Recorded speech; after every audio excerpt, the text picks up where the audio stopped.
그 다음에 이제 영역물권 중에서 두 번째로 지역권. 지역권은 아까 한 것처럼 옛날에 출제 비중이 그렇게 낮았고, 그 낮은 이유가 이제 이 지역권하고 상림권이 기능면에서 거의 유사하다는 거예요. 우리가 앞에 상림권을 공부했다시피. 그러면 지역권은 뭐냐? 개념은 이렇게 되어 있어요. 일정한 목적을 위해서 타인의 토지를 자기 토지의 편익에 이용하는 권리. 그러니까 지상권보다 개념이 훨씬 어렵게 쓰였단 말이에요. 지상권이야 건물이나 수목, 기타 공작물을 소유해서 나무 토지 빌려 쓰는 권리다. 쉽게 알아듣는데, 지역권은 일정한 목적으로 해서 타인의 토지를 자기의 토지의 편익에 이용한다. 편익을 위한다. 그 말은 효용 가치를 높이기 위하여 이걸 말한다. 그 말이에요. 따라서 이제 지역권은 이런 걸 말하는데, 이 점에 있어서 상림권하고 기능면에서 아주 유사하다. 그 말이에요. 아주 유사하다는 거. 여기에 갑지고 여기에 을지라고 말이에요. 여기에 저 공로 도로가 있고, 이렇게 공로 도로가 있고, 그러면 갑이 을지를 통해서 공로에 출입할 수가 없다. 그러면 갑지의 효용 가치가 떨어져요. 이건 이제 갑이 자기 토지의 편익을 위해서 효용 가치를 높이기 위해서 을지를 통행을 해서 공로에 출입을 해야 되고, 그래서 이제 을지를 통행을 목적으로 을지 소유자하고 통행을 목적으로 하는 지역권 설정 계약체라고, 지역권은 독립한 물건이기 때문에 이 앞으로 지역권 설정 등기를 하게 되면은 갑이라는 사람이 흔히 말하는 통행을 목적으로 하는 통행 지역권은 지역권을 취득한다. 그 말이야. 그러면 이 통행 지역권에서 을지를 통행을 해서 공로에 출입이 가능하게 되면 갑의 토지 효용 가치가 높아진다. 그 이야기죠. 따라 통행을 목적으로 해서 이 을의 토지를 자기 토지 편익에 이용한다. 자기 토지 효용가를 높이기 위해서 을 토지를 이용한다. 통행 목적을 위해서 을 토지 이용한다. 지금 요 이야기인데, 이게 이제 뭐하고 거의 똑같냐? 우리가 앞에서 배운 상림권, 그 중에서도 시험에서 제일 많이 보는 219조 주의토지 통행권, 상림권하고 거의 유사하지 않냐 그 말일게. 그래서 이제 이 통행 지역권하고 이 상림권이 기능면에서 거의 유사하다 그 말. 근데 이제 양자는 본질적인 차이가 있다는 거. 여기 이제 통행 지역권은 독립한 물건으로 되어 있어요. 따라서 지역권을 취득해서 통행을 하려면은 지역권 설정 계약이 있어야 되고 등기도 해야 되는데, 주의 토지 통행권 상림권은 독립한 물건이 아니라 소유권에 종속된 지위를 갖는 권리, 독립한 물건이 아니라는 거죠. 따라서 통행권, 주의토지 통행권, 상림권을 취득하기 위해서는 을하고 계약 필요 없고 자기 앞으로 등기할 필요도 없어요. 이렇게. 그렇다고 보면 이런 경우에 이 갑이라는 사람이 을지를 통하는 방법이 크게 이렇게 두 가지가 있을 수가 있는데, 우리가 지금까지 배운 것 중에는, 그러면 갑 입장에서는 지역권이 뭔지를 알지를 못하기 때문에 지역권 설정 계약서로 등기를 해서 통행하는 것은 거의 있을 수가 없다 그 말. 대신 이제 법이 정한 요건만 갖추면 계약 필요 없이 등기 필요 없이 자동으로 자기 인정이 되는 주의토지 통행권, 상림권에서 대부분 통행을 할 거라고 말할게. 그런 이 지역권의 기능을 상림권이 주로 대신해 버린다는 게 실무에서 지역권이 별로 활용될 여지가 없다는 거죠. 더 나아가서 조금 전에 우리가 살펴본 지상권은 설정 목적이 제한이 되어 있죠. 수목기, 건물, 수목기타, 공작물, 소유가 목적 이렇게. 근데 지역권의 경우는 이 목적에 제한이 없어요. 이 경우는 통행을 목적으로 지역권이 설정이 됐지만, 예컨대 여기에 갑지고 여기에 을지다. 여기에 이제 저수지 물이 있다. 물을 끄집어오기 위해서 을지를 좀 통과할 필요가 있다. 그러면 물을 끄집어오기 위해서 을지를 통행을 해야 되니까 이거를 인수지역권, 물 끄집어서 을지를 통행하자. 인수지역권. 또는 이런 거, 원래 저 지역권이라는 권리는 여기에 땅지자라고 말이요. 토지가 여기에 영문은 서비스를 말이요. 토지가 서비스를 받는 거래. 토지가 편익을 제공받아야지 지역권이 되고, 토지 위에 사람이 편익을 받게 되면은 그걸 인여권이라고 그렇게. 따라서 이런 경우 여기에 갑지가 있고 또는 여기에 을지가 있는데, 여기는 토사가 풍부하다. 근데 비가 많이 내려서 갑지에 고울이 생겼다. 이걸 그대로 놔두게 되면 토지 효용 가치가 떨어지기 때문에 토사가 풍부한 을지로부터 토사를 채취하다가 고를 메꾸게 되면은 토지 효용가치 높아지니까 이런 경우는 토사, 채취, 목적의 지역권 설정을 하고 그런 다음에 토사를 채취하다가 고를 메꾼다, 효용가치 높아진다. 이런 토사 채취 목적의 지역권 설정도 가능해요. 이렇게. 다만 이제 이런 경우에도 주의할 거는 토지가 편익을 정받은 지역권의 대상이 되기 때문에 이 토지 위에 거주하는 사람이 편익을 정받는 그 인유권이라고 해요. 따라 이 사례에서 갑이 도자기 공이다 또는 유리 생산업자다. 도자기를 굽기 위해서 유리를 생산하기 위해서 토사를 채취하고자 한다. 이런 것도 지역권의 대상이 되는가? 이 경우는 토사를 채취하다가 토지가 편익을 정받는 게 아니라 여기에 거주하는 사람, 도자기공, 유리생산업자, 사람이 편익을 정받기 때문에 이런 거는 똑같은 토사를 채취한다고 하더라도 지역권의 대상이 될 수 없다. 이런 거를 기본 개념에서 유념을 좀 해두라는 거. 따라서 이런 걸 염두에 두고 개념 읽어보고 임대차 상린관계 차이 그 중에서도 동그라미 2번이 이제 상린권과 지역권의 그 차이 기능면에서 아주 거의 유사하기 때문에 차이점도 몇 개 있다 그래서 그 밑에 보면 당사자 합의를 전제로 하지 않고 등기를 요하지 않는다는 점에서 상린권은 지역권과 다른 이게 가장 기본적인 차이죠. 이거는 독립한 물건이 아니니까 계약 필요 없고 등기가 필요가 없어요. 근데 이제 통용적으로 독립한 물건이니까 지역권 설정 계약서라고 등기를 해야 된다. 이게 이제 가장 본질적인 차이죠.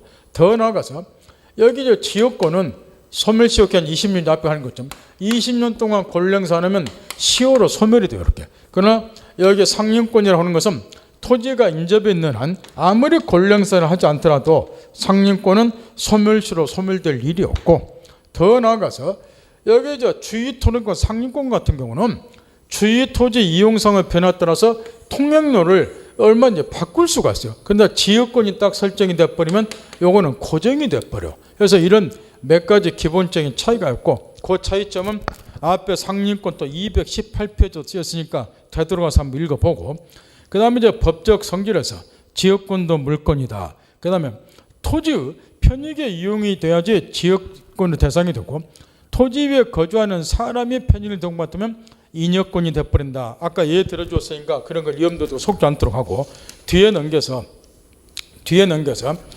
거기 지금 설정 목적에는 뭐 제한이 없다 그런 얘기가 쓰여서 참고해서 한번 읽어보고 그 다음에 두 토지 사이 관계에서 동그라미 1번 반드시 토지가 인접할 필요는 없다. 이때 이 편익을 정받는 토지를 글자 그대로 요역지 그래요. 이렇게 편익을 정하는 토지를 승역지 그라고 이렇게. 그러니까 이게 지역권의 경우는 상린권의 경우는 상린 서로 부동산이 인접이 있어야 되지만 지역권의 경우는 요역지 승역지가 편익을 정하는 토지 편익을 정하는 토지가 굳이 인접해 있을 필요는 없다는 거죠. 그게 이제 동그라미 1번에 쓰였는 것이고 그 다음에 그 밑에 동그라미 2번이 그렇게 중요하고 요역지는 반드시 한필해야 되고 따라서 요역지 전부를 위해서 이제 요 승역지 위에 지역권이 설정이 되는 거거든요. 요역지는 한필해야 되고 승역지는 굳이 한필 전부일 필요는 없으니까 요 일부만 이제 요 통영지역 같으면 통영도 상관이 없으니까 승역지는 한필의 토지 일부라도 상관이 없다. 그 요역지는 반드시 한필지 토지 전부해야 되지만 그 다음에 저 지역권의 성질 중에서 그렇게 시험에서 많이 보는 것이 그게 부정성과 수반성 요거예요. 지금 이런 경우에 여기 지역권은 요역지 편익을 위해서 지역권이 설정이 돼요. 요역지 편익을 위해서 따라서 요역지 소유권에 종속된 성질을 갖는다. 이런 거를 부종성 이렇게 이야기를 한다. 따라서 부종성과 관련해서 제일 밑에 동그라미 2번 요역지는 부종성 때문에 그 권리를 지역권자는 지역권을 요역지와 분리해서 양도하거나 다른 권리 목적을 하지 못한다. 제일 밑에 292조 2항인데 그 2항 써진 것이 요 조문을 그렇게 시험에서 많이 물어보는데 여기 지금 지역권은 요역지 편의로 설정이 되니까 요역지와 종속된 성질을 간다는 거죠. 따라서 지역권은 요역지와 분리해서 양도하거나 다른 권리 목적을 하지 못한다. 특히 뒷구절에 다른 권리 목적을 하지 못한다와 관련해서는 저당권의 목적을 할 수 없다. 이걸 시험에서 많이 물어봐요. 지역권은 요역지와 분리해서 지역권만을 저당권을 목적으로 할 수 있는가? 지역권만을 요역지와 분리해서 저당권을 목적으로 할 수 없다. 다른 권을 목적하지 못한다면 저당권을 목적으로 할 수 없다. 요 얘기니까 그거 좀 점검하고, 그 다음에 수반성은 이 부종성 때문에 인정이 되는 거예요. 이 지역권은 요역지에 종속된 성질을 간다. 이게 부종성이요. 따라서 지역권을 요역지와 분리해서 양도하거나 다른 권리 목적, 저당권을 목적으로 한다는 이건 안 되는데, 수반성 이어서 그러면 요역지에 종속된 성질을 가지니까 요역지에 대한 소유권 이전이 되면 지역권도 따라서 이전이 된다. 이런 거를 수반성 그럴 것이고, 따라서 동그라미 1번이 수반성이니까 요역지에 292조 1항 요역지에 대한 소유권이 이전이 되면 지역권도 따라서 이전이 된다. 또는 요역지가 다른 권리 목적이 되는 경우, 예컨대 요역지 외에 지상권이나 전세권, 임차권이 설정이 되면 이 사람들한테 지역권 이전이 되기 때문에 지상권자나 전세권자, 임차인이 지역권을 행사할 수 있다. 이런 이야기일 건데, 문제는 되게 신경 쓸 것이 요거예요. 지금 수반성 때문에 요역지에 대한 소유권 이전이 되면 지역권은 자동으로 이전된다고 그랬어요. 따라서 지역권이 요 토지 양순에게 지역권 이전되기 위해서 지역권 이전이 기해야 되는가? 186조인가? 그럴 필요 없다고 말해요. 187조에서 지역권 이전 등기 없이도 자동으로 이전이 된다. 요거 좀 신경 써야 되고, 따라서 바로 그 밑에, 따라서 그 경우 지역권의 이전이나 지역권의 부담 설정을 내고나는 별도 물권행위 또는 등기는 요구되냐. 특히 요 등기 필요 없다. 187조가 적용된다. 소유권 이전 등기만 하면 지역권 이전 등기 안 하더라도 지역권은 자동으로 수반이 된다. 그 이야기요. 그 다음에 또 하나 특히 신경 써야 될 것이, 이런 수반성은 특약에 의해서 배제될 수 있으니까 이렇게 요역지에 대한 소유권만 이전하고 지역권은 이전하지 않는 걸로 특약을 맺으면 특약에 의해서 수반성이 폐지가 돼요. 따라서 요역지에 대한 소유권만 이전되고 지역권은 수반이 안 될 수도 있고, 수반하지 아니한 지역권은 당연히 소멸될 것이고, 그래서 당사자 특약에 의해서 수반성은 폐지될 수 있다. 그 단서 이런 것 좀 신경 써야 되고, 그 다음에 우측에 넘어가서 동그라미 3번. 우리 민법에는 지역권에 관한 토지용의 대가원에서는 정함이 없다. 유상이냐 무상이냐 규정이 없기 때문에 유상 무상이 다 가능하다. 그거 점검 딱 하고, 그 다음에 이제 법률의 규정에 성립해서 통행 지역권의 시효취득 문제, 요게 시험에 쏟아 나온단 말이야. 그래서 지역권은 동그라미 1번 시효취득이 가능한데, 모든 지역권은 시효취득이 가능한 게 아니라 계속되고 표현된 지역권 안에서만 시효취득이 가능하다는 거. 여기서 이제 계속 지역권은 지역권 행사가 중단 없이 계속이 된다. 그런 의미고, 표현 지역권은 지역권의 존재를 외부에서 인식할 수 있어야 된다. 이런 거를 표현 지역권 그래요. 따라서 계속되고 표현 지역권의 가장 대표적인 것이 통로를 개설하고 통행을 하는 통행 지역권 같은 것이 대표적으로 계속되고 표현된 지역권이에요. 여기가 갑지고 여기에 을지다. 그런데 이 사람이 통행 지역권을 취득을 안 한 상태에서 이 을지를 20년간 통행을 했다. 그럼 이 사람이 통행 지역권을 20년 지나면 시효 취득할 수 있는가? 이런 이야기란 말이에요. 그럼 이거 통행을 해야 되니까 지역권 행사를 중단 없이 계속한다는 것이고, 여기 이제 통로를 개설을 하고서 통행을 해야 돼요. 그러니까 이게 지역권의 존재를 외부에서 인식할 수 있다는 이런 이야기예요. 그래서 통로를 개설하고서 통행을 하는 통행 지역권 같은 것이 대표적으로 계속되고 표현된 지역권에 해당이 된다. 요 이야기고, 그러면 결론부터 이야기하면 20년간 통행하면은 이 사람이 이제 통행 지역권을 시효 취득하는데, 물론 이 경우도 당연히 등기를 해야 돼요. 소유권을 시효 취득하는 경우나 여기에 지역권을 시효 취득하는 경우나 법률의 규정에 의해서 물권 변동이 일어나는 경우지만 등기를 해야 되고, 다만 이제 분묘 기지권은 이런저런 있지만 등기할 필요가 없고, 이걸 염두에 두고, 그런 다음에 이제 특히 이제 신경 쓸 게 뭐냐? 동그라미 2번이에요. 제일 밑에 동그라미 2번. 이게 지금 이 갑이라는 사람이 을지상에 통행 지역권을 시효 취득하려면 전제 요건이 뭐냐? 요역지 소유자가 이 갑이라는 사람이 반드시 스스로 통로를 개설해야 돼요.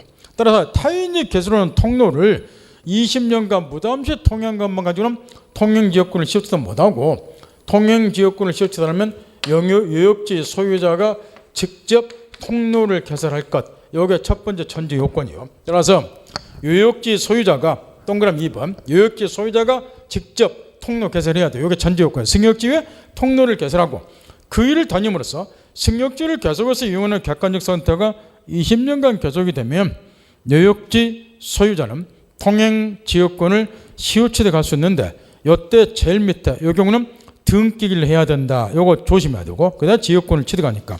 그 다음에 뒷페이지에 판례에서 통행지역권을 시효취득과 관련해서 계속되고 변된 관해서 시효취득이 가능한데, 요역지 소유자가 승역지의 통로를 개설하고, 그 첫 번째 요건이고, 그 다음에 20년간 사용하는 객관적 선택가 민법 245에 규정되는 20년을 말이에요. 20년간 계속된 경우에서 시효취득할 수 있다.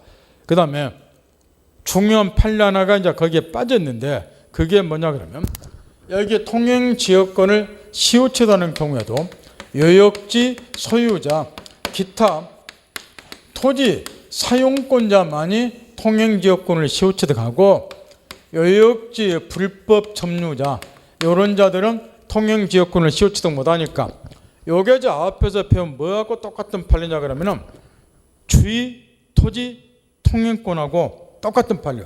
주의 토지 통행권의 경우도 토지 사용권자에게만, 따라서 불법 점유자에게는 통행권 인정이 안 되죠. 그거가 똑같은 논리예요. 따라서 요역지 소유자, 기타 토지 사용권자만이 통행지역권을 시효취득하는 것이니까, 요역지 불법 점유자는 통행지역권 시효취득 못한다. 주의 토지 통행권 똑같은 판례고, 그거하고 똑같은 판례가 거기 또 두 번째 판례예요. 지금 주의 토지 통행권의 경우는 통행권자가 다른 토지 소유자, 통행지 소유자 기본 손해를 보상해 줄 의무가 있다. 손실을 보상하고 통행을 해야 된다. 그걸 가르쳐 준다. 최근에 이제 통행지역권에서 판례가 나왔어요. 갑이제 요건을 갖추면 통행지역권을 시효취득하는데, 요때 요 의리분 손해를 얘가 보상해 줄 의무가 있는가? 거기에 두 번째 판례, 2015년 최근 판례인데, 요게 작년 시험부터인가 출제되기 시작했어요. 따라서 마지막 구절, 승역지 소유자가 본 손해를 보상해야 된다. 왜냐? 앞에 쓰여있는 것처럼 기능면에서 이게 주의토지통행권 상린권하고 거의 유사해요. 따라서 주의토지 통행권하고 똑같이 생각을 하면 됩니다. 그런 취지예요. 그래서 읽어보면 되고, 그 다음에 요역지 승역지와 공용의 불가함성 문제는 이런 거예요. 여기 요역지가 이제 공유인 경우에 요역지가 갑이 지분 2분을 A가 지분 2분을 공동소유 공유를 하고 있다. 그러면 지역권이라는 것은 요역지 전부를 위해서, 요역지는 한 필이 일부이면 안 되니까 요역지 전부를 위해서 이제 지역권이 설정이 되는 거. 그렇게 따라서 공유자 유일인 갑이라는 사람이 지역권을 취득하면 다른 공유자 A도 불가분적으로 지역권을 취득할 수밖에 없는데, 요역지 전부를 위해서, 전부 편익을 위해서 승역지를 이용하는 권리가 지역권이다 보니까 공유자 유일인 지역권 취득하면 다른 공유자도 불가분적으로 지역권을 취득한다. 이게 이제 불가분성 핵심인데, 우측으로 넘어가서 동그라미 2번에 쓰였는 거, 공유자 중 1인이 지역권 취득하면 다른 공유자도 이를 취득한다. 이런 거를 불가분성 그래요. 따라서 이제 나오게 된 것이 그 밑에 2항에 소멸시효 문제 또는 취득시효 문제가 이제 줄줄이 나오는데, 동그라미 2번하고 3번에 거기 동그라미 2번이 취득시효 중단 문제고, 3번이 경우가 이제 소멸시효 중단 문제인데, 우리가 앞에 소멸시효 중단, 취득시효 중단을 배웠으니까 이런 이야기를 하고 말이에요. 거기 동그라미 2번에 썼는 것은 이런 이야기요. 이게 이제 요역지가 공유라고 하면 이렇게. 근데 이 사람들이 지역권 설정 계약서로 등기를 하지 않은 상태에서 요거를 통행을 하기 시작했다. 그 말 이렇게. 그럼 아까 얘기한 것처럼 통로를 개설하고 20년 통행하면 얘네들이 시효취득을 해버려. 그러면 시효취득을 못하도록 하려면 승역지 소유자가 통행을 막아야죠. 권리행사를 해서 이제 거기 보면 예가 하나 들었죠. 쭉 이렇게 해서 이제 통행 금지 청구 소송을 제기한 통행을 못하도록 막는다. 그 얘기요. 그러면 권리행사를 하게 되면 취득시효가 중단이 되니까. 그런데 이 사안에서 이런 문제가 있다는 거예요. 이 갑이라는 공유자주인이 갑이 통행을 할 때는 얘가 권리를 행사해서 통행을 막았어요. 그럼 이 사람은 취득시효가 중단이 되니까 통행지역권을 시효 취득 못해요. 근데 얘가 통행을 할 때는 그대로 방치를 했어요. 이거 권리 행사 안 하고 통행을 그대로 허용을 했다고 말이에요. 20년이 흘러갔다. 그러면 A라는 사람, 공유자주인 A는 통행지역권을 시효 취득해버려. 그러면 불가음성에서 얘가 지역권 취득하면 얘도 같이 다시 지역권을 취득해버리겠죠. 그렇다고 보면 역으로 승역지 소유자가 갑에 대해서만 취득시효를 중단시켜봐야 아무 의미가 없다는 거, 효력이 없다는 거죠. 따라서 이네들의 취득시효를 중단을 시키려면 공유자 중 일에 대해서만 취득시효를 중단시켜서는 안 되고 지역권 행사는 전 공유자에 대해서 취득시효를 중단시켜야 된다. 그래야 중단 효력이 생긴다. 그게 동그라미 2번이요. 그래 이제 거꾸로 동그라미 3번에 쓰는 소멸시효 중단 문제는 이런 이번에는 이 사람들이 지역권을 취득을 했어요. 지역권 설정일자 등기해서 지역권을 취득했어요. 그러면 지역권은 지역권자가 20년간 권리 행사 안 하면 소멸시효로 소멸이 돼버렸게. 근데 공유주는 갑이라는 사람은 예를 들어서 지역권을 행사를 했어요. 그러면 소멸시효가 중단되니까 지역권이 시효로 소멸이 안 되겠죠. 이렇게. 근데 얘는 권리 행사 안 했다. 그러면 얘는 20년이 지나버리면 이제 지역권은 시효로 소멸이 된다. 만약 이렇게 가져가면 또 모순이 생겨버려. 얘는 지역권을 그대로 가지고 있으니까 지역권 행사에서 소멸시효가 중단됐으니까 불가함적으로 다시 지역권 취득하겠죠. 이게 또 논리적 모순이기 때문에 이 공유자주 1인이 지역권을 행사해서 소멸시효가 중단됐으면 중단 효력은 다른 공유자에게도 효력을 미친다. 따라서 이자의 지역권도 소멸시효로 소멸이 안 된다. 지금 이런 이야기예요. 그래서 그 취득시효 중단 문제라든가 소멸시효 중단 문제 이런 거는 이해하면 되는데 이해 못하면 외워서 풀기가 상당히 어려우니까 그 동그라미 2번, 3번은 특히 한번 읽어보고 지역권의 존속기간도 요거는 지상권과 달리 최단기 제한도 없어요. 물론 최장기 제한도 없고 따라서 연금원의 존속기간을 약정할 수 있는가? 당연히 연금원의 지역권도 지역권도 가능하다. 그게 그러니까 통설만 썼지만 판례 입장이 돼요. 그 판례란 말은 빠졌지만 그 시험도 간혹 나온다고. 연금원의 지역권도 가능하다. 판례 입장이니까. 딱 지역권의 존속기 한번 읽어보고 지역권의 효력 부분에서는 뒤에 넘겨서 동그라미 대기에서 보면 물권적 지역권이 나와 있어요.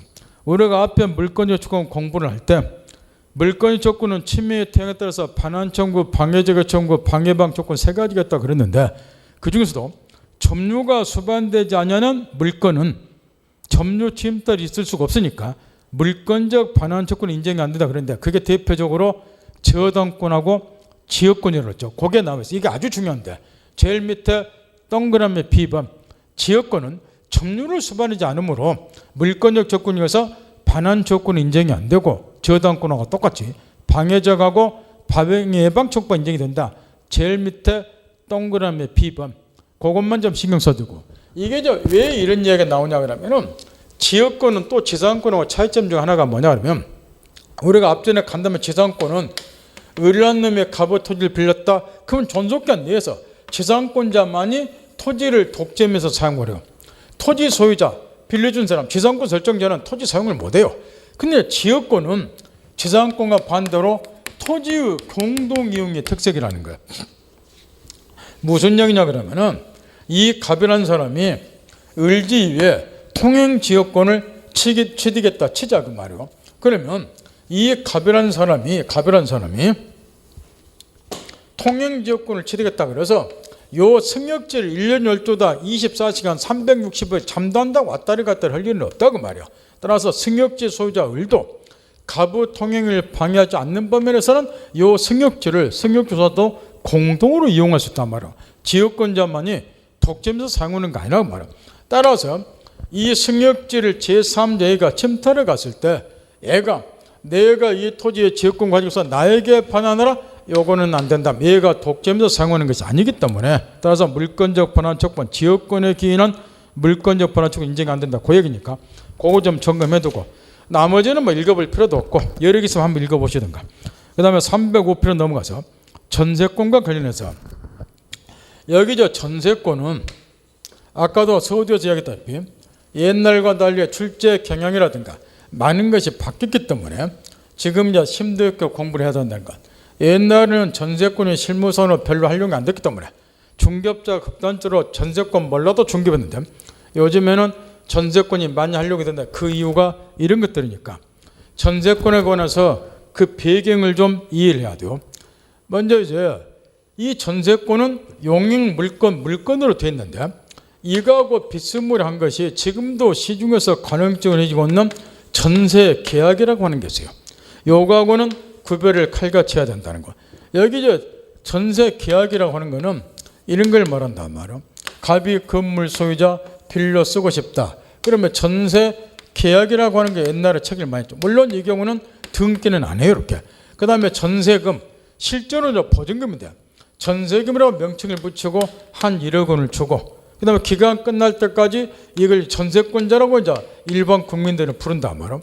건물 사용을 하고 기간 끝나면 반환하고 전세금 1억 돌려받고 이런 것이 전세 계약이었단 말이에요. 근데 이게 명칭은 전세란 말이 들어갔지만 실제로는 이게 등기하지 아니한 거예요. 그래서 여러분들은 그냥 미등기 전세 이렇게 이야기하는데 이게 이제 실제로는 임대차를 말한다 그 말이에요. 따라서 이 을란사람에 취득한 거는 우리가 지금 배우고자 하는 용익물권 전세권이 아니라 임차권, 차권을 취득한 거예요. 이건 임차권에 불과한 거. 따라서 학자들은 지금도 시중에서 가능성을 해주는 이 전세 계약, 전세를 물권인 전세권과 구별하기 위해서 차권적 전세 이렇게 이름을 붙였는데 왜냐? 이게 실제로는 임차권. 그래서 민법 임대차에 관한 규정이 적용이 돼요. 이 경우는 이게 임차권이고 임차권은 차권이라고 말이에요. 그래서 이런 경우를 전세권과 구별하기 위해서 전세란 말을 쓰다 보니까 차권적 전세, 이 차권이 임차권을 말한다 그 이야기죠. 차권적 전세 이렇게 표현을 한다면 따라서 우리도 지금부터는 흔히 말하는 미등기 전세, 요 등기하지 않은 경우 요거를 차권적 전세 이렇게 명칭을 붙이고 용익물권 전세권은 전세권이라 부르고 양자를 정확히 구별하자고 말이게. 그러면 아직도 저 시중에서 가능성이 지고 있는 이 차권적 전세라고 하는 거예요. 등기하지 않은 경우 요게 이제 자연 발생적으로 이제 우리 사회에 나오게 됐는데 나오게 된 배경이 이런 거라고 말이에요. 1945년도에 해방이 되고 나서 해외 동포들이 대거 귀국을 했어요. 이렇게. 그러다가 1950년도에 유교가 터졌어요. 그래서 이북 동포들이 대거 남하를 했어요. 근데 6.25 전쟁통에 살만한 집들도 많이 파괴가 되고 그러다 보니까 사람들이 살아야 될 집은 몇이 안 되는데 살 사람들은 너무도 많더라고 말이야. 공급은 적은데 이 집이 필요로 하는 수요자들이 엄청 많더라는 거예요. 그러다 보니까 자연 발생적으로 집 없는 사람들은 나무 집을 빌려 쓰게 됐는데 이 와중에 나오게 된 것이 차권적 전세였다. 근데 이게 이제 실제로는 임차권을 말하기 때문에 1950년대 말까지 엄청나게 이게 사회 문제를 이야기했어요. 여러분 이 말고 답변 어떤 사회 문제를 이야기를 했는가? 이 가브란 사람이 이 주거용 건물을 빌려준 상태에서 제3자에게 매각을 했다. 그러면 소유권 넘어가요. 이거는 물건이에요. 그러면 동일 건물에 대해서 물건과 채권이 동기성면 물건이 채권을 우선해요. 그래서 이 사람이 소유권에서 반환 청구하면 명대해 줄 수밖에 없고 그 일에 남게 돼요. 더 나아가서 여기 임대인이 보증금도 반환하고 36개 나와버리면 전재산은 보증금도 다 뜯기고 이게 1950년대 말까지 엄청 사회 문제가 됐어요. 그래서 1960년 1월 1일부터 현행민법이 시행이 됐다고 그랬죠. 현행민법을 제정을 하면서 이런 채권적 전세에 있어서 부동산 이용권자의 이용권을 이런 게 사항이 되다 보니까 강화시켜주기 위해서 채권적 전세를 물건으로 승격시켜 놓은 것이 지금 우리 민법에 규정이 됐고 우리가 배우고자 하는 용익물권 전세권이라고 말 이렇게. 따라서 이제 전세권이 설정이 되면 이런 문제가 이제 시정이 돼요. 전세권 설정 계약처라고 이거는 물건이니까 이 앞으로 전세권 설정 등기가 되겠죠. 그러면 용익물권 전세권을 이제 취득을 하게 되면 완전히 보호가 돼요.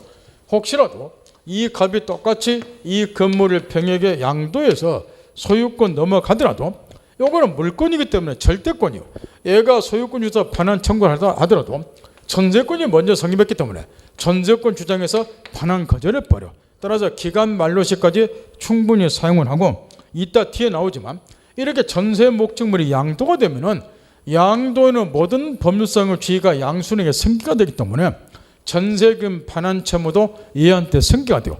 기간 만료가 되면은 이렇게 양순한테 전세금 반환 청구를 하니까 완전하게 이 사람이 보호가 된다. 이게 전세권이었게. 그런데 이제 문제는 방금 본 것처럼 이 용익물권 전세권이 분명히 이 부동산 이용권자 이용권을 탈레없이 강화시켜주고 얘를 보호해주는 제도이면 틀림이 없음에도 불구하고 전세권을 현행 민법에 도입하고자 할 때 일부 학자들이 엄청 반대를 했어요. 왜냐? 이 전세권이 아무리 좋은 제도를 하더라도 이게 실무상으로 활용이 안 되면 아무 의미가 없다는 거. 근데 전세권 설정자 입장에서는 전세권 설정해 주는 것을 좋아하겠냐면 옛날에 극력 기피를 했어요. 기피하면 이게 활용이 안 된다는 거야. 왜 그러느냐? 방금 말한 것처럼 이렇게 양도가 되면 얘가 전세권 중에서 반환 거절해요. 그러면 지금 당장 건물을 사용할 필요성 때문에 매수하는 사람 매수 안 하겠죠. 역으로 못 팔아먹죠. 더 나아가서 이게 물건이기 때문에 등기가 돼요. 그러면 전세금 등이 기재가 되기 때문에 세원 포착이 돼요. 더 나아가서 선순위로 전세권이 설정이 되면 더 나아가서 이 사람이 은행으로부터 대출받고자 할 때 은행이 후순위 저당권을 취득하게 돼요.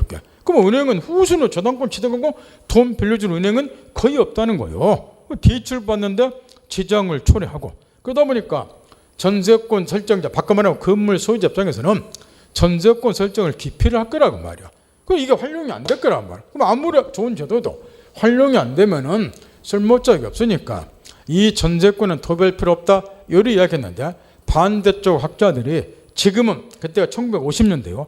이게 활용이 안 되더라도 먼 훗날에 가면은 분명히 활용될 여지가 있으니까 미리 도입을 해놓자 적극 주장을 해서 전세권이 도입이 됐어요. 그래서 이 전세권은 채권적 전세로부터 유래가 되다 보니까 이거는 우리 민법이 독일 민법을 뻔떴다 그러는데 독일에도 없고 외국에서는 없는 우리나라에만 특유하게 인정되는 제도라는 점에서 상당히 의미가 있고, 우리나라에만 특유하게 인정된 제도고 채권적 전세도 이렇게 유래가 되다 보니까, 그 다음에 이제 도입하자고 주장하는 학자들 예견대로 1970년대 말부터 전국의 아파트 등이 이제 많이 건축이 되다 보니까 전세금 액수가 고액으로 올라가더라고 말이야. 그러다 보니까 아파트 등을 중심으로 해서 전세권이 서서히 활용되기 시작을 했다 그 말이야.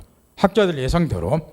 그런다가 1982년도부터 뭐가 시행이 됐냐 그러면 주택임대차 보호법이 시행이 됐어요. 이렇게 주택임대차 보호법이. 그런데 우리 현실을 보면은 전세권의 객체는 토지도 있고 건물도 있는데 토지 전세권은 찾아보기 힘들고 건물, 주로 주거용 건물에 대한 전세권이 많이 활용이 되더라면 70년 말부터 아파트 등을 중심으로 해서.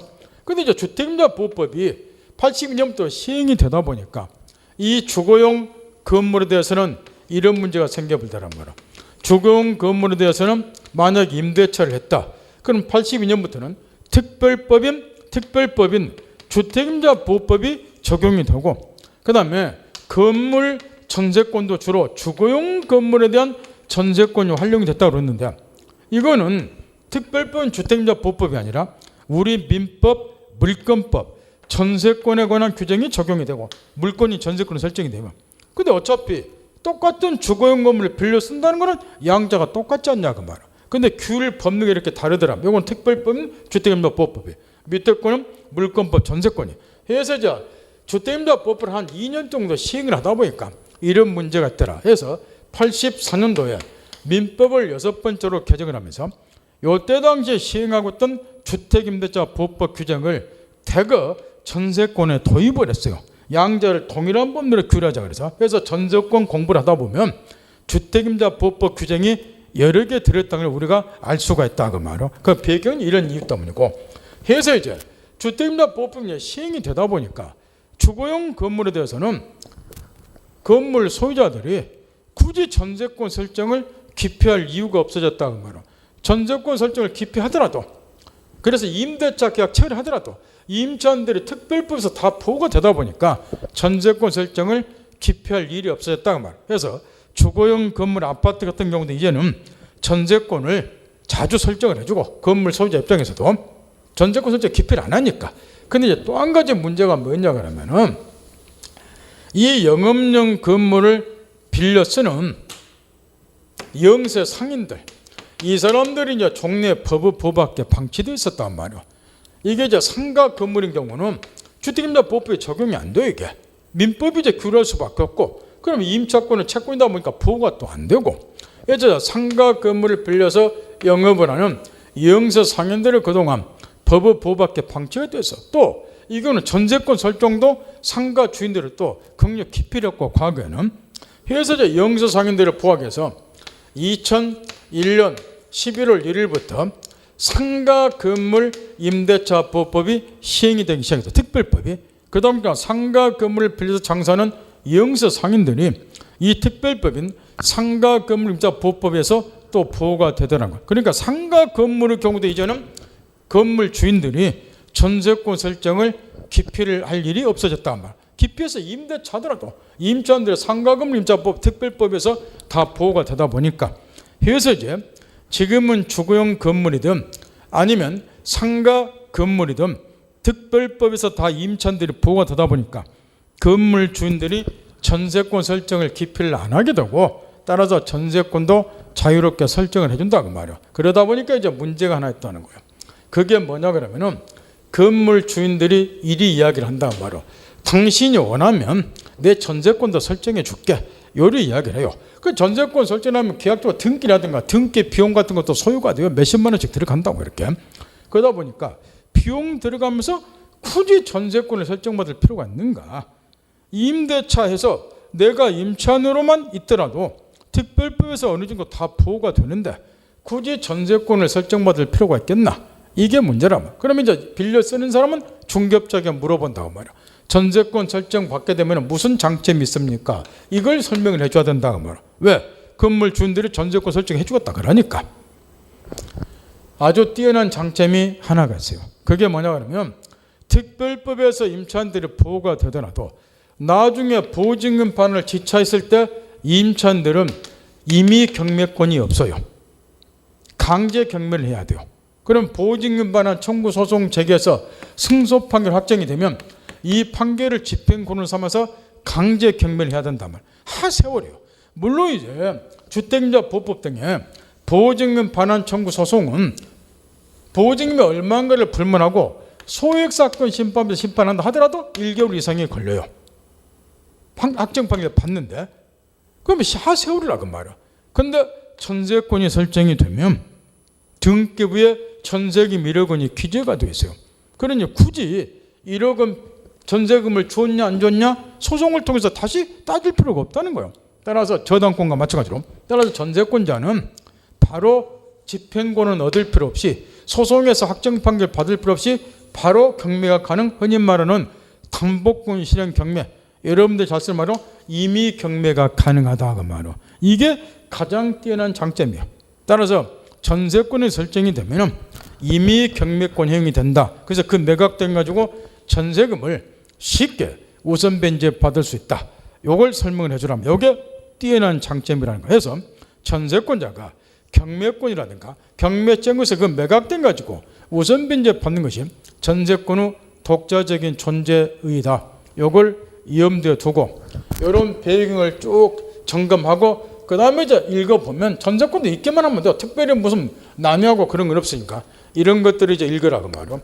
먼저 거기 개념은 쭉 읽어보고 법적 성질에서 용익물권이다 해서 동그라미 2번에 보면 이미 앞에 다 비웠으니까 전세권의 경우도 전세권자가 목적물 점령과 동시에 점유권도 갖겠죠. 더 나아가서 상린권도 갖게 되고 동그라미 3번 전세권도 물권이니까 침해당하면 물권 조건 세 가지가 똑같이 인정이 되고 읽어볼 필요도 없어요. 그런 내용이 쓰였으니까 쭉쭉 읽으면 되고 뒤에 담보물권 아까 앞에서 가르쳐 드렸어요. 줄기 잡을 때 전세권의 경우는 자 건물 위에 전세권을 설정받았다. 물론 계약처라고 등기했고 그게 전세가 지대였고 그럼 이 부동산을 용도 쫓아서 사용 수용을 해요. 그러다가 이제 전세권 조정권이 만료가 돼서 전세권이 소멸이 되면 전세금 반환하고 얘는 이제 건물 반환하고 이렇게 될 건데, 전세금 반환을 지체하게 되면 그때는 이 사람이 자기 전세금 회수를 해서 전세 목적물을 경매 청구하고 매각 대행 가지고 우선 변제를 받게 돼요. 그래서 이제 경매권하고 우선 변제권이 인정이 되기 때문에 담보물권의 성질을 갖는다, 그 이야기니까 동그라미 1번, 2번 지나서 따라서 2번에 보면 바로 이거 끝나면 이제 담보물권이 나오는데, 모든 담보물권은 채권담보라는 공통된 목적을 갖다 보니까 공통된 성질을 4가지를 갖게 돼요. 그게 이제 부종성, 수반성, 물상대, 불가음성인데, 전세권의 경우도 요 4가지 성질이 똑같이 인정이 되고 4가지 성질은 담보물권 들어가면 바로 배우게 되고, 전세권의 성립과 관련해서 거기 밑에 보면 이제 판례가 두 번째 판례 2018년 1월 25일자 판례인데, 이게 최근 판례로서 나오자마자 우리 시험에 나왔으니까 이 판례 요지는 전세권은 담보물권의 성질을 갖는다, 요걸 이해하고 나서 묻는 판례인데, 전세권은 이제 유물권이니까 존속기간도 약정을 맺겠죠. 근데 전세권 존속기간이 시작되기 전에, 존속기간이 시작되기 전에, 개시되기 전에 미리 전세권 설정 등기를 했다고 말이에요. 요 등기도 유효냐, 요걸 묻고 있는데, 전세권은 용물권과 동시에 담보물권의 성질을 갖기 때문에 존속기한이 개시되기 전에 경료된 전세권 설정 등기도 무효가 아니라 유효로 추정이 된다, 이런 판례예요. 그래서 그 판례 한번 다시 한번 점검을 하고, 전세권의 객체는 토지 건물 불문한데, 특히 동그라미 1번에 토지 중에서 농경지에 대해서 전세권 설정은 허용되지 않는다. 이거는 이제 과거에, 지금은 폐지돼서 농지법으로 흡수가 됐지만 농지기획법이라고 하는 게 있었어요. 농지기획법에서는 농지 임대차 소작 제도 이런 걸 철저히 금지를 시켰어요. 과거 일제시했다가 폐단 때문에. 그런데 농경지에 대해서 전세권을 설정을 해버리면 농지 임대를 금지시키는 농지기획법의 취지에 반한다는 거죠. 그래서 농경지에 대한 전세권 설정은 허용이 안 되고, 나중에 여러분이 공법치나 농지법을 배우게 되겠지만 나중에 마지막에는 이제 농지법은 시험에 나올 만한 거나 2가지 꼽아줄 거란 말이에요. 그때 이제 농지법에 나오지만, 농지법의 경우도 원칙적으로 농지임대차가 허용이 안 되지만 외적인 경우는 농지임대차가 허용이 돼요. 그래서 지금은 농지임대차는 농지법에 의해서 외적인 경우에 허용이 된다, 그런 식으로 이해하고 농지법 공부하면 되고, 그 다음에 전세권도 유물권이니까 부동산의 일부에 전세권 설정될 수 있다. 그 다음에 전세금이 그렇게 중요하고, 우측의 전세금은 전세권의 필수적인 요소이니까 반드시 전세금 지급이 있어야지 전세금 유예가 성립한다 개념에서 위에서부터 3번째는 핵심이고, 이때 이제 판례 관련해서 첫 번째, 두 번째 판례는 똑같은 판례, 날짜 똑같죠. 요거는 이제 전세금이 필수적으로 이제 있어야 되는데, 그렇다 그래서 전세금이 1억이다, 1억은 현실적으로 수수할 필요는 없다는 거. 기존의 채권을 전세금으로 가름해도 상관이 없다는 거예요. 예를 들어서 이 을이 가백에 1억 원짜리 채권 1억 원을 빌려줘서 1억 원짜리 채권을 가지고 있다.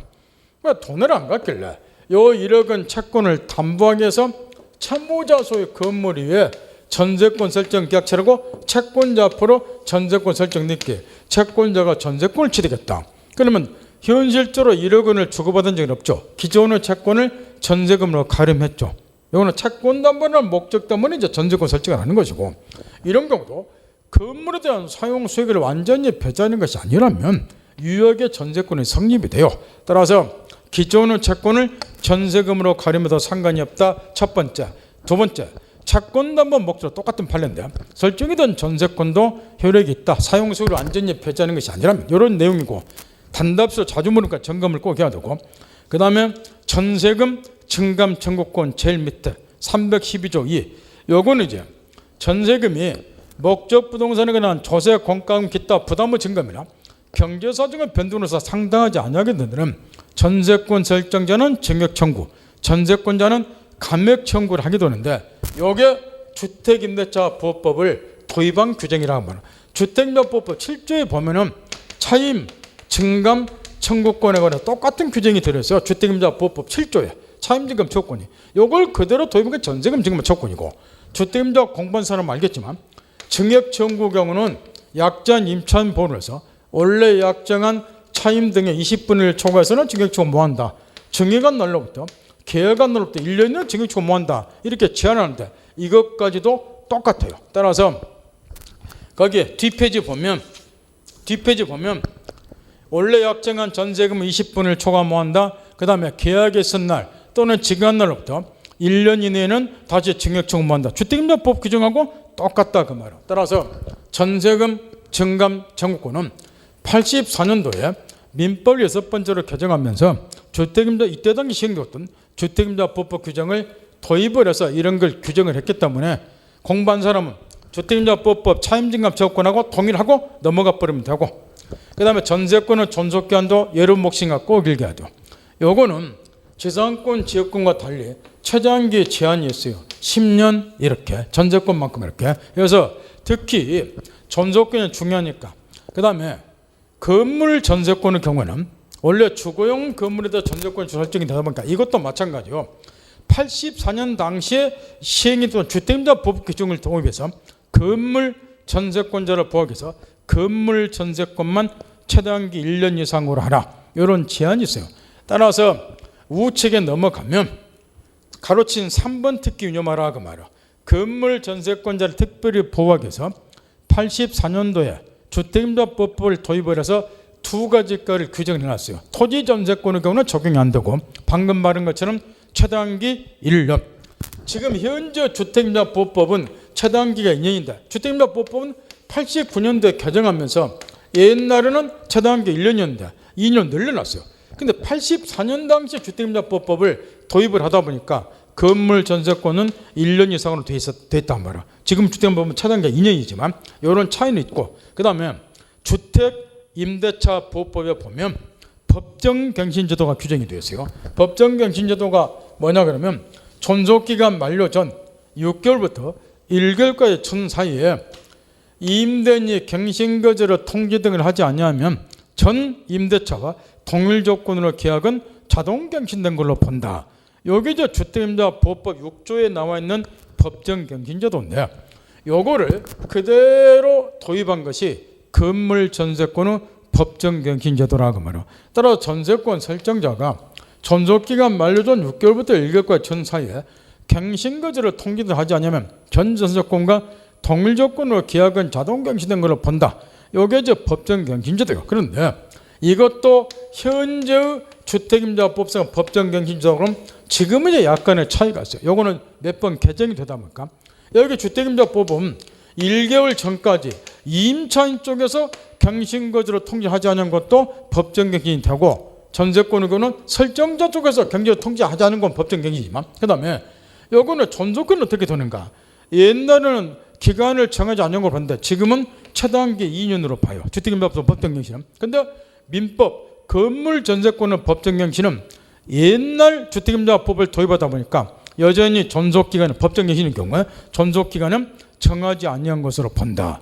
요리 되어 있고 제일 밑에 309페이지 닐번에 씌었다시피, 그 다음에 판례 하나 그 위에 동그라미 디귿번에 요 판례는 시험에 10번 넘게 나왔으니까 점검을 또박또박 해야 되고, 이 법정갱신은 당사자 합의 없이 법률을 규정해서 자동 갱신이 되기 때문에 187조가 적용, 등기 없이도 갱신의 효력이 발생이 된다. 187조가 적용이 된다. 그거 딱 점검을 하고 디귿번. 그 다음에 뒷페이지 전세권 효력에서 또 나왔지만 그 읽어볼 필요도 없어요. 전세권은 목적물 점유 사용 수익을 한다. 전세권은 물건이나 물건 조건 인정이 되고 상린관계 규정이 적용이 된다. 근데 그냥 읽으면 돼요. 읽을 필요도 없고, 그 다음에 밑으로 내려가면 거기에 304조하고 305조가 나왔는데 이 304조, 요게 304조 1항 2항에 의외로 조문을 잘 물어보고 최근에 판례까지 물어보는데 위를 교재에는 판례는 없으니까 나중에 판례는 공부하기로 하고, 내용은 이런 거예요. 지금 갑이 토지 소유자인데 을이 토지를 빌려서 지상권, 임차권, 토지 사용권을 취득했어요. 그런 다음에 여기에 건물을 지었어요. 그러면 건물은 을 소유예요. 지상권자나 임차인 소유라는 거예요. 그런 다음에 이제 건물을 병에게 빌려주어서 병이 건물에 대한 전세권을 취득을 했어요. 이렇게. 그러면 이 전세권의 효력은 건물에만 미치는 것이 아니고 건물을 소유하기 위해서 을이 가지고 있는 재산권, 임차권에도 전세권을 미친다. 왜냐? 건물 전세권자지만 건물만 사용하는 게 아니라 건물 사용하면 토지 사용도 수반이 돼야죠. 그러니 이 재산권, 건물을 소유한 재산권, 전세권, 재산권 임차권에도 전세권을 미쳐야 되고, 그래야 건물 전세권자가 자기가 재산권자나 임차인인 것처럼 토지 사용도 한다. 여기에 304조 1항이에요. 그러다 보니까 여기 전세권 설정자, 얘가 재산권자나 임차인, 전세권 설정자는 이 전세권자 동의 없이는 이 재산권이나 임차권을 포기해서는 안 된다. 재산권 임차권을 소멸시키는 행위를 해서는 안 된다. 포기해서는 안 된다. 그냥 소멸시키는 행위를 해서는 안 된다. 여기에 304조 2항이다 그 말이에요. 그래서 이 규정을 간간히 물어보니까 304조 1항, 2항 점검 좀 해두고, 그 다음에 이제 305조, 이게 아까 현행법상 인정되는 법정이상권 중에서 전세권의 경우에 인정이 되는 305조 1항 법정이상권이에요. 첫 번째 거. 요거는 이제 간간히 한 번씩 나오는데, 나오면 중개사 시험에서 묻는 것은 딱 정해졌어요. 이 305조 1항 법정이상권은 내용이 어떤 거냐 그러면은 이런 거예요. 토지하고 건물이 동일인인 갑소유라고 말할게. 동일인 이제 갑소유인데, 이 경우에 이제 건물 위에다만 을에게 전세권을 설정을 해주었어요. 이렇게. 자, 건물이 이제 전세권 설정이 되는 상태. 그런데 토지가 내 거니까 토지만을 병에게 매각을 한 거였게. 그럼 매매 결과 토지는 병에게, 건물은 갑에게 소유자가 달라졌다고 말이야. 그러면 건물이 나무 토지에 서는 셈입니까? 이 건물을 철거해야 되는데 철거하게 되면 이 전세권의 소멸이 돼버려. 이거 전세권도 없어진단 말이야. 그래서 얘를 보호하기 위해서 어쩔 수 없이 건물을 존속시켜야 되니까 이 경우에 건물 소유자하고 토지 소유자가 건물을 소유하기 위한 재산권 설정 약정을 줬고 등기한 적이 없음에도 불구하고 건물 소유자, 전세권 설정자에게 토지 사용권, 재산권이 당연히 인정이 된다 그 말. 이게 이제 305조의 법정이상권이요. 그러면 토지 사용권도 얘한테 있기 때문에 토지 소유자는 철거 청구 못하고, 그러면 전세권이 존속이 되니까 건물 전세권자 건물도 사용한다, 이런 이야기예요. 근데 이제 이 305조 1항이 실무에서는 활용되는 경우가 극히 드물다는 거야. 왜 그러느냐? 이유가 있어요. 원래 지금 토지 건물이 동일인 소유였어요. 그다음 매매를 통해서 소유자가 달라졌어. 이렇게. 그러면 조금 전에 이 앞전 시간에 가르쳐 준 것처럼 이 건물 소유자는 원래 관습법에 의한 법정지상권 인정이 된다고 말이야. 얘한테는 매매 결과 소유자가 달라졌기 때문에. 그러면 굳이 305조 1항 법정이상권을 따로 인정해 줄 필요가 없는 거예요. 관습법상 법정이상권이 당연히 인정이 되기 때문에. 근데 관습법상의 법정이상권을 뭐 할 수 있느냐? 포기할 수 있다고 아까 가르쳐 줬어요. 이 경우는 이 건물 소유자가 관습법상의 법정이상권을 포기를 해버렸다 그 말이에요. 그거 철거해야 되는데 만약에 여기에 전세권이 없다면 이거 철거시켰을 거예요. 얘가 관습법상의 법정이상권을 포기했기 때문에. 근데 전세권이 있다 보니까 이를 또 보호를 해줘야 돼요. 따라서 어쩔 수 없이 305조 1항에서 다시 얘한테 법정이상권을 인정해 줄 밖에 없다는 거예요. 따라서 305조 1항 법정이상권은 이 건물 소유자가 관습법상의 법정이상권을 포기한 경우라든가 이런 특수한 경우나 적용이 되기 때문에 실무상으로는 별로 활용이 안 돼요. 따라 집중적으로 시험에 내고 그럴 일은 없고, 대신 시험에 나오면 간간히 나오는데 딱 하나 물어봐요. 이거는 이제 취지를 보면 이 전세권자를 보호하기 위한 취지는 금방 아는데, 그 따라서 전세권자에게 법정이상권 인정되는 게 아니고 건물 소유자, 전세권 설정자에게 법정이상권 인정이 되니까 지문에서 요걸로 바꿔치기를 잘해요. 전세권자가 재산권을 취득한 것으로 본다, 이런 식으로. 그러면 틀린다고 말이에요. 왜냐? 재산권은 건물 등을 소유한 권리이기 때문에 건물 소유자, 전세권 설정자에게 법정이상권 인정이 되니까 그것만 확인해 보라고 말이에요. 따라서 거기 311편 넘어가서 동그라미 B번 법정이상권에서 로마서 1번에서 세 번째 줄 그 꺽쇠로 되어 있는 거, 전세권 설정자를 위해서 재산권을 설정으로 본다. 바꿔 말하면 법정이상권은 전세권 설정자가 취득한다. 그것만 딱 점검하고, 그 다음에 동그라미 5번에 전세 목적물이 양도는 아까 앞에서 잠깐 가르쳐 준 거예요. 이것도 시험에서 그 덜렁 지금 세 줄 써놨지만 시험에서 워낙에 출제해요. 지금 이런 이야기인데, 요 우리 지금 전세권자요, 전세권자. 근데 전세 목적물을 병에게 양도를 했다. 그러면 이 전세권은 물건이기 때문에 전세권 주장에서 반환 거절 기간 만료 시까지 목적물 사용을 하고, 기간 만료되면 누구로부터 전세금을 반환받는가? 원래 이제 전세 목적물이 양도된 경우에, 이렇게 양도된 경우에 법률관계에 관해서는 우리 민법은 일체 규정이 없어요. 그래서 이제 판례가 나왔는데, 주택임대차 보호법은 이에 관한 규정이 있죠. 주택임대차 보호법 3조 4항에 인도받고 주민등록 신고서 대항력 갖춘 상태에서 주택이 양도가 되면 양도는 모든 법률상의 주인은 양수인에게 생겨되는 걸 본다. 따라서 보증금 반환 채무도 양수인 생겨되니까 임차인은 기간 만료되면 양수부터 보증금 돌려받는다. 주택임대차법 3조 4항에 규정이 있어요. 이 규정하고 법은 어차피 원리는 똑같기 때문에 똑같이 해석하자는 거예요. 전세권도 대항력이 있으니까 전세 목적물이 양도가 되면 민법에는 규정이 없지만 주택임대법 3조 4항처럼 이자 모든 범사 주인은 양수인에게 생겨되는 보고, 따라서 이자와 전세금 반환 채무도 이해한테 생겨되니까 이렇게 전세금 반환 청구한다. 이런 판례요. 따라 주택임대법 3조 4항하고 동일하게 해결. 전세 목적물이 양도된 경 법률관계에서 민법에 규정은 없지만 원리는 똑같으니까 요리 생각하면 된다. 그 다음에 전세권자 현상유지 및 수소문 아까 얘기한 것처럼 전세권은 물건이에요. 따라 전세권 설정한 거고 경제적 취지가 어느 정도 대등하기 때문에 이 전세권자가 스스로 건물 등을 수리를 하고서 사용을 하라고 말이에요. 따라 수리비 지출했다 하더라도 수리비, 필요비 상환 청구는 못하고 대신 유익비 상환 청구만 하는데, 올해가 저번 주에 점유자 회복자 관계 점유권에서 공부를 할 때 그 310조를 봐보세요. 유익비는 세 가지 특징이 있으니까 항상 신경 쓰는데 다시 한 번만 기억을 되살려 보자 말이에요.